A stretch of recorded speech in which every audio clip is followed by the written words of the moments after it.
Welcome to Heartfelt Revenge Stories. I remember sitting in my car that Tuesday morning, engine still running, hands resting on the steering wheel like they belonged there. Through the windshield, I watched the ordinary world go by. People walking in and out of the bank, carrying their coffee cups, checking their phones, living their normal lives. And there I was, about to do something that would change everything. My heart was steady though. Surprisingly steady. I'd already made the appointment. I'd already made up my mind. What I hadn't done was tell a single soul. The heater hummed softly, warming my feet, and I checked my phone one last time. No missed calls. No messages. Good. I turned off the engine, picked up my purse, took one slow breath, and walked through those glass doors. My name is Margaret. I am 68 years old, and I have lived in this city my entire life. Edmonton, Alberta. Cold winters, warm hearts, or so they say. I raised my son, Nathan, in a modest little bungalow on the south side of the city. His father passed away when Nathan was just 12 years old, and from that day forward it was just the two of us. I worked 2 jobs for years. A receptionist by day, a bookkeeper by night, just to keep food on the table and a roof over our heads. I didn't spoil Nathan.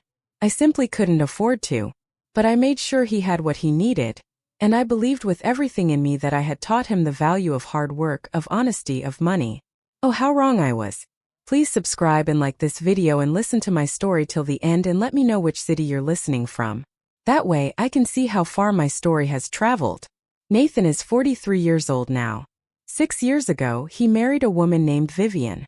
She's 39, stunning in that polished, put-together way, and she works in marketing for a wellness lifestyle brand. I use the word works loosely because from everything I ever observed, her job seemed to mostly involve posting carefully filtered photos on social media, attending events where people sip green juice and talk about manifesting abundance and calling it a career. Haha, I know that sounds harsh. And maybe it is. But you'll understand why I say it by the time we're done. When Nathan first brought Vivian home, I genuinely liked her. She was warm, bubbly, full of energy. She'd hold both my hands when she greeted me and say things like, "Margaret, you are such an inspiration. Nathan is so lucky to have a mother like you." She'd hug me tight, smell like expensive perfume, and smile like I was the most wonderful woman she'd ever met. I believed her. I really did. Then they got married. The wedding was in Banff. Vivian had insisted on it. The mountains in the background, a luxury resort, flowers everywhere. A guest list of over 300 people. It was breathtaking, truly. Nathan told me not to worry about the cost. He said they had it all handled. But 2 months after the wedding, he called me and asked if I could help cover the honeymoon expenses. They had gone to the Maldives. 21 days. A private villa on the water. It cost more than my first car and my second car combined. I said yes. I had some savings from when I'd sold the old house and downsized to a condo. Thought he's my son. It's his honeymoon. I can do this just once. It was not once. Over the next 6 years, it became a pattern so predictable I could almost set my clock by it. Nathan would call, always with a reason that sounded reasonable enough. Vivian's car needed major repairs. They needed a new furnace in the dead of winter. An emergency vet bill for their dog, poor thing. And every time I helped. Because that's what mothers do. I didn't keep a running tally. I didn't ask for repayment dates. I just wanted my son to be okay. I wanted them to be okay. But last spring, something cracked wide open inside me. I was at their house for Sunday dinner. They live in a brand new build-out in a suburban community called Silvergate Estates. One of those subdivisions where every house looks almost identical from the outside except for the color of the shutters. Theirs is gray with white trim. Very trendy. Very expensive. I pulled into the driveway that evening and I remember thinking, this is a beautiful home. My son has a beautiful home. After dinner, Vivian started showing me photos on her phone. A mutual friend had just purchased a summer cottage in British Columbia. Right on the water. Vivian scrolled through the pictures slowly, making little sounds of admiration. Oh, look at that lake view. Oh, that hot tub on the deck. Can you imagine? We need something like this, she said, glancing over at Nathan. Don't you think, babe? Nathan nodded, still chewing his roast chicken. Yeah, would be nice. We work so hard. We deserve somewhere to just breathe. Vivian turned to me then, eyes bright. Somewhere to truly unwind, you know, Margaret? Life moves so fast. I nodded and smiled. I didn't say a word about the 4 vacations they had already taken that year. I didn't mention the yoga retreat in Sedona or the long weekend in New York. I just smiled and asked, "How much do cottages go for out there these days?" "Oh, probably around $400,000, Vivian said, as casually as if she were talking about a new throw pillow. "Maybe $500,000 for something really nice. But it's an investment, you know. Real estate always goes up." And then Nathan looked at me. Just looked at me. And I saw it in his eyes. That familiar expression. That quiet, hopeful, slightly apologetic look that said, "Maybe you could help with this." I changed the subject. But the seed had been planted, and I couldn't stop thinking about it on the drive home. If this story is already speaking to your heart, please hit that like button right now. It helps more people find this story, and trust me, we are just getting started. Stay with me. I heard about an $85,000 car that my son was planning to buy for Vivian's birthday, and he expected me to pay for it. Stay right here because what happened next changed everything between us forever. It was mid-April when I found out about the car. I had stopped by their house one Saturday morning to drop off some homemade preserves I had been putting up all week. Strawberry jam, pickled beets, the kind of thing my own mother used to make. I thought Vivian might appreciate them.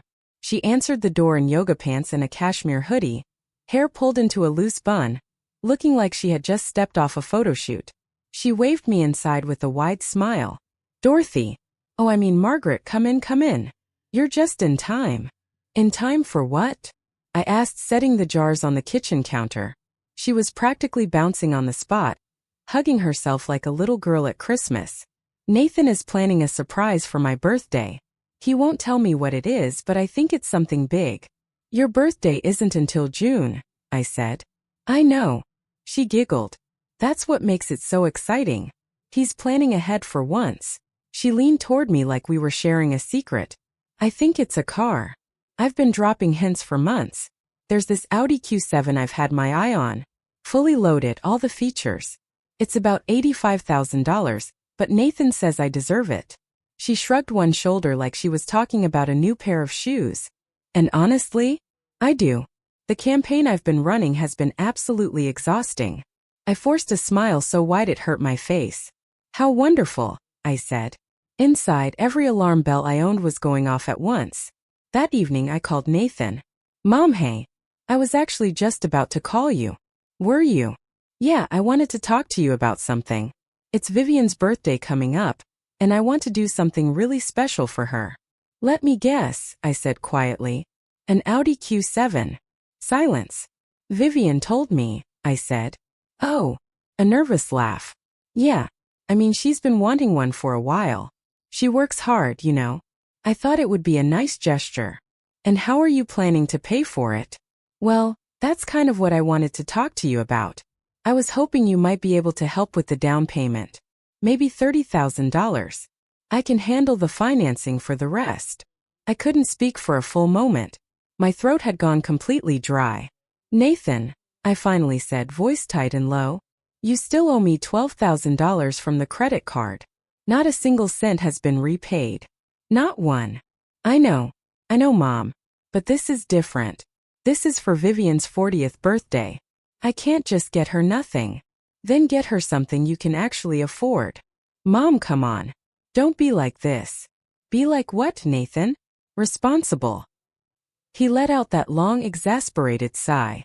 The exact same sigh he used to give me as a teenager when I told him he couldn't have something. "You don't understand. Vivian grew up with money. Her parents have money. Her friends all have money. If I can't keep up with that, she's going to think I'm a failure." "Then maybe," I said slowly, "she married the wrong person." The line went dead. Are you feeling what I was feeling in that moment?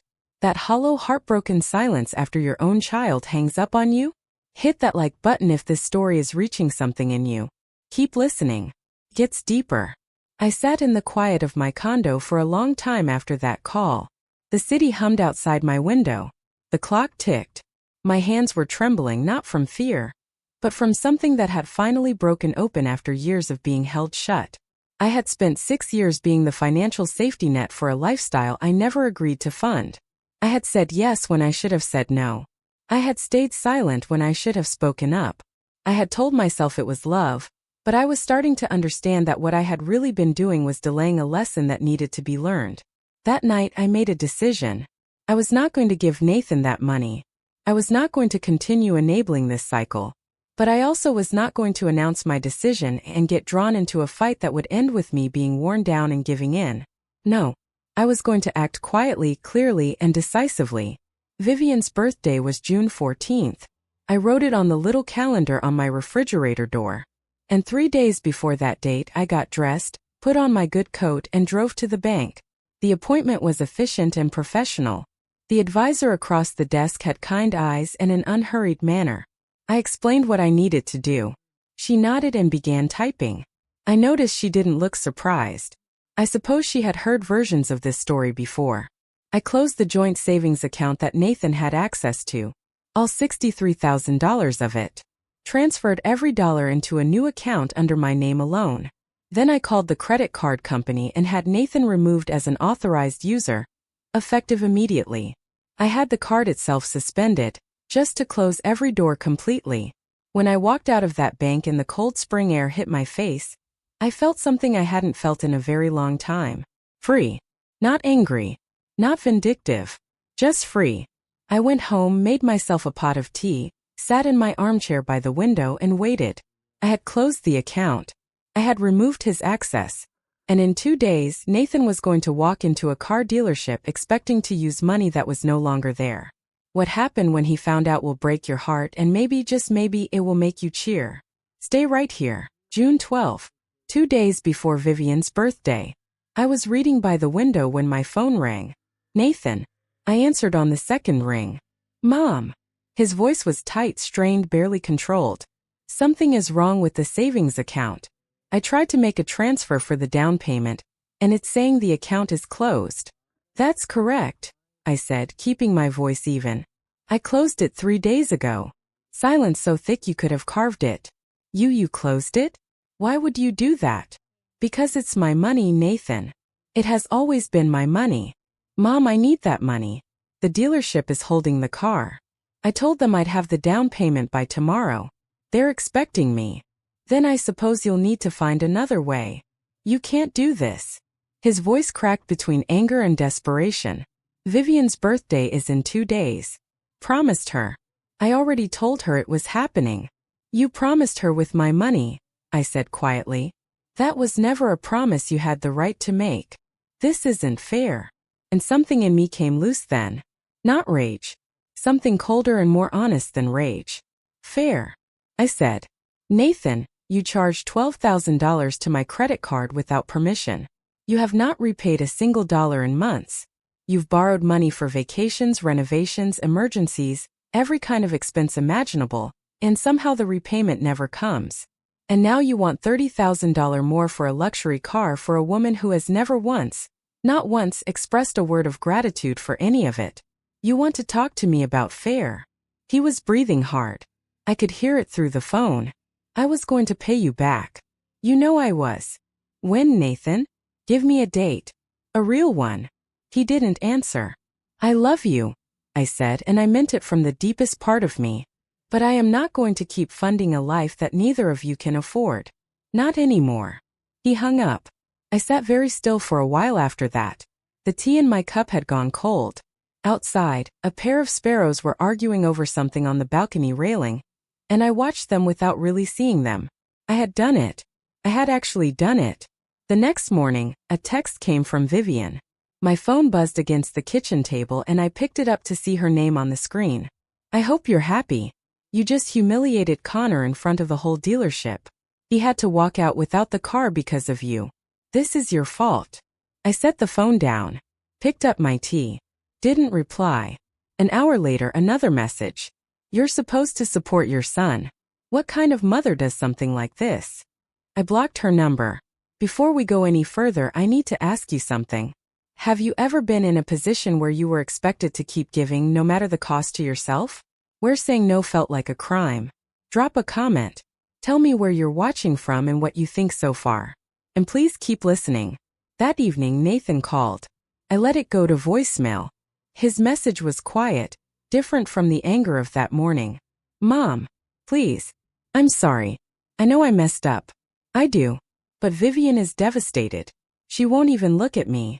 Can we please just talk? Please. I deleted it. 2 days passed.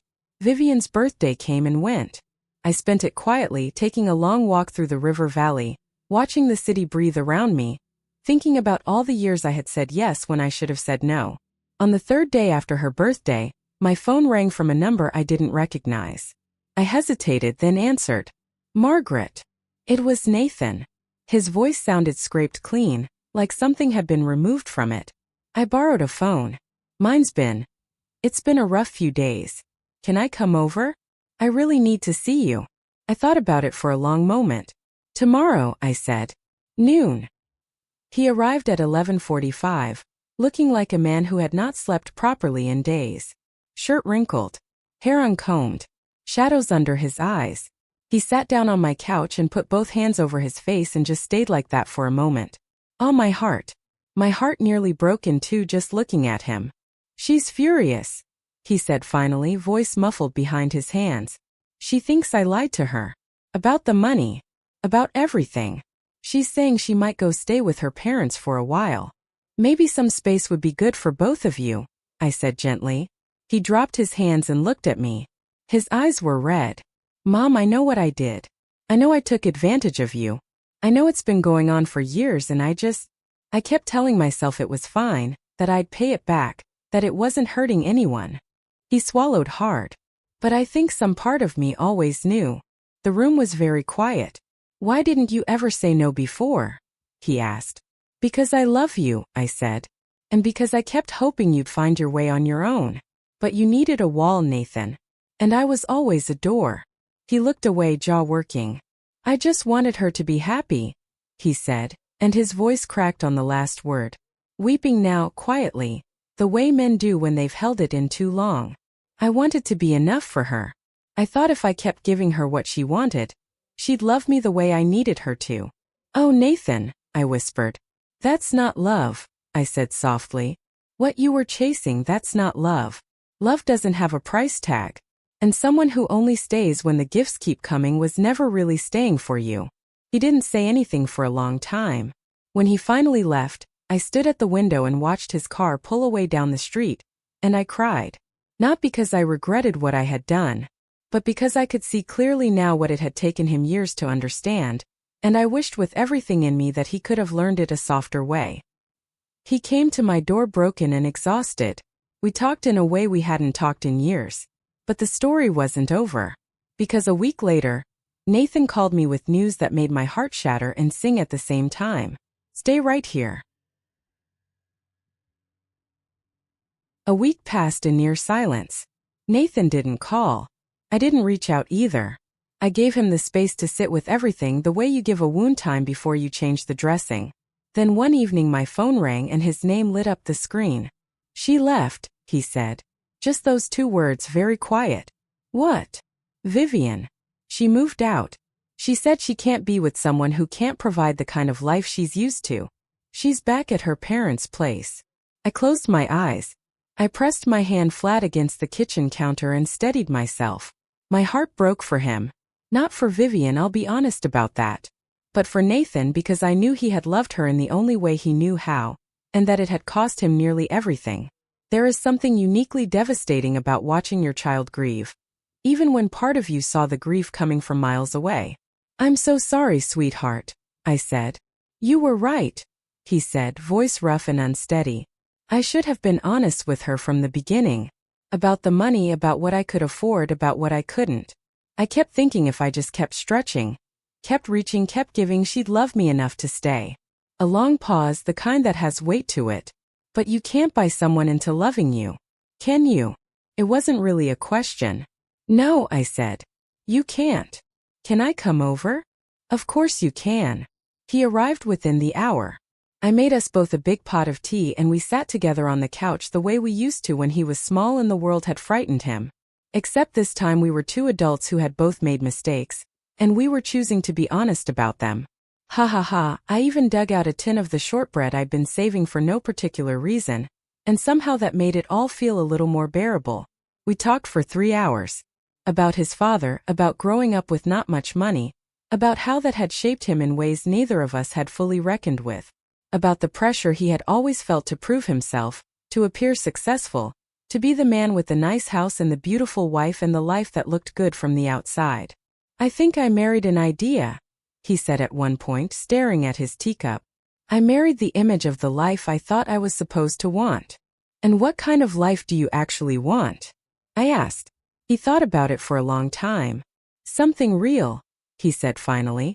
"Something I don't have to perform." Ah, those words. I will carry those words with me for the rest of my life. Something real. Something he didn't have to perform. I want you to think about that for a moment.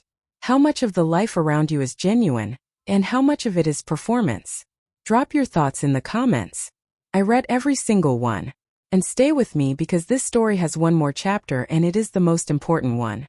In the months that followed, I watched my son do something I hadn't seen him do in years. He made decisions based on what was true rather than what looked good. He put the house in Silvergate Estates on the market. It sold within 3 weeks. He paid off the debts he had accumulated, settled what he owed on the credit card, and started sending me $200 a month toward the rest of what he owed. Not a dramatic gesture. Not a big announcement. Just quiet, consistent action. He moved into a small rental apartment in an older neighborhood close to the river. Modest rooms, tall windows, creaky floorboards, and a landlord who grew tomatoes on the front step.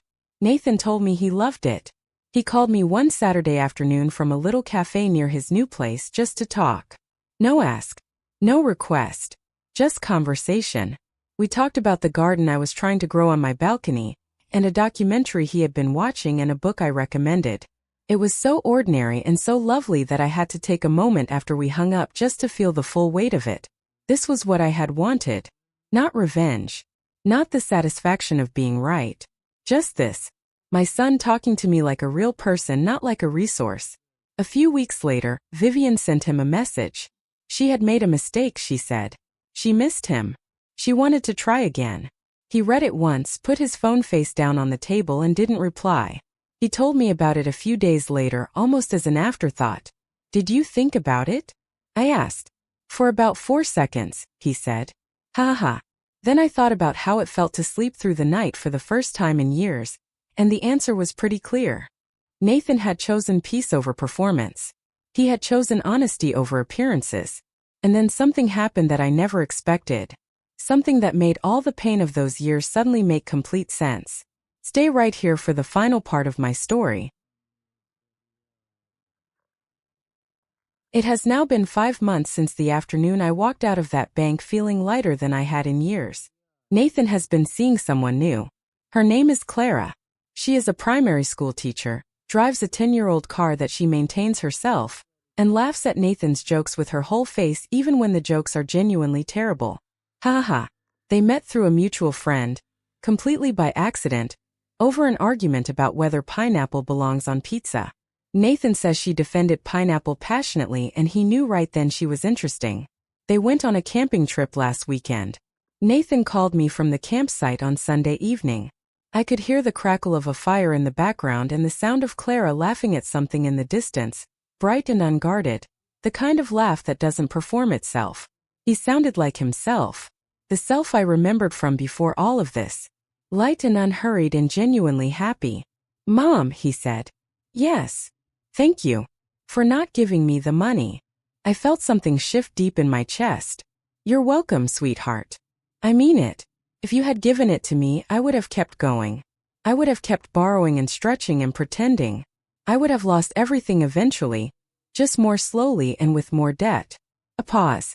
The fire crackled. "You stopped the fall." Weeping. I was weeping right there in my kitchen, silently, hand over my mouth so he wouldn't hear and worry. "You didn't lose everything," I said when I trusted my voice again. "You lost the things that were already costing you too much." He was quiet for a moment. "Clara wants to meet you," he said. "I'd like that very much. Tell me in the comments. And if you've dealt with something similar, share your story. You're not alone. Subscribe for more stories about standing your ground and reclaiming your life. I've had time now to sit with everything that happened and to turn it over in my hands like a stone worn smooth by water. Some people, when I've shared pieces of this story, have called what I did cruel. They say I should have just given him the money, kept the peace, avoided the drama. And I understand why they see it that way. I do. But here is what I know. Peace that is purchased with enabling is not peace. It is a delay. It is a slow accumulation of resentment and debt and hollowness that builds and builds until the whole structure collapses anyway, just with more damage and more people hurt. Nathan needed a wall. He needed to feel the real consequence of choices that had been shielded from consequence for years. And as much as it ached to be the one who delivered that wall, I understand now that it was the most honest act of love I had shown him in a very long time. I am 68 years old. I have cleaned office floors and tallied other people's accounts and sacrificed sleep and comfort and wants of my own to build the small, solid life I have. I will not apologize for protecting it. And I will not apologize for holding my son to a standard that says you live within your means. You are honest with the person you're with, and you do not drain the people who love you. If you are a parent watching this and you recognize yourself somewhere in this story, I see you, I really do, I want you to hear this. It is not too late. Whatever age your child is, whatever age you are, it is not too late to say no. They may be furious. They may tell you you're heartless, that you don't understand, that you failed them. Let them say it. Hold your ground anyway, because one day you will not be there. And when that day comes, they need to know how to stand in the world without you underneath them. That is not cruelty. That is the deepest, most lasting kind of love there is. Money can be replaced. Time cannot. Dignity cannot. And the peace of a life lived honestly within its own means on its own terms, that peace, that is worth more than any car, any luxury villa, any mountain wedding, any designer bag ever made. Nathan knows that now. It cost both of us something real to get here. But we got here. And that, weeping happy tears, that is everything.